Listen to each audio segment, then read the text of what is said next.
আচ্ছা, তোমাদের কার কার sudden plan হয় বলো তো? আমাদের কিন্তু মাঝে সাঝেই এটা হয়। এই যেমন গতকাল সন্ধ্যেবেলায় অতি ব্যস্ত মানুষটা আমার হঠাৎ করে এসে বললো কোথাও ঘুরতে যাবে সন্ধ্যেবেলা। আরে বাস, এরকম সুযোগ কি কখনো ছাড়া যায়? যেই বলা সেই কাজ, তিনজনে রেডি হয়ে বেরিয়ে পড়লাম কোথাও ঘুরতে। এই প্যাচ পেঁচে গরমে আমাদের ঔরঙ্গাবাদে মুক্তিধামের থেকে শান্তির জায়গা আর কোথায় বা আছে, তাই আমরা চলে গেলাম মুক্তিধামে। পৌঁছেই আমরা প্রথমে মায়ের দর্শন করলাম, তারপরে ভেতরে ঢুকলাম।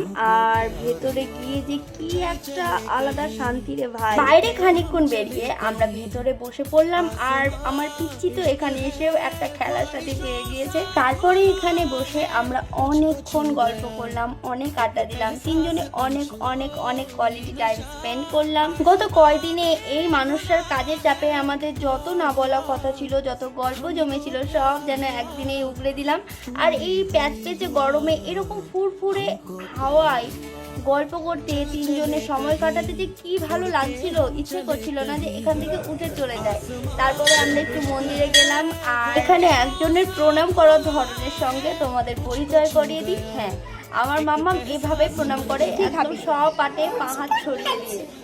শুনতেই পেলে মিষ্টি আবদারখানা, খাবেন ফুচকা আর আইস। আর আমাদের গোটা ঔরঙ্গাবাদে মন্ডলের স্পেশাল ফুচকা খুবই বিখ্যাত। আমার মনে হয় স্বপন কাকুর মতো করে এত ভালো ফুচকা বোধহয় আর আমাদের ঔরঙ্গাবাদে কেউ বানাতে পারে না। রীতিমতো লাইন পড়েই গিয়েছে। আমরাও প্রায় আধা ঘন্টা লাইন দেওয়ার পর খেলাম মন্ডলের স্পেশাল ফুচকা। আহা কি স্বাদ! বাজারে আসবো আর ফুচকা খাবো না, এটা তো কোনোভাবেই সম্ভব নয়।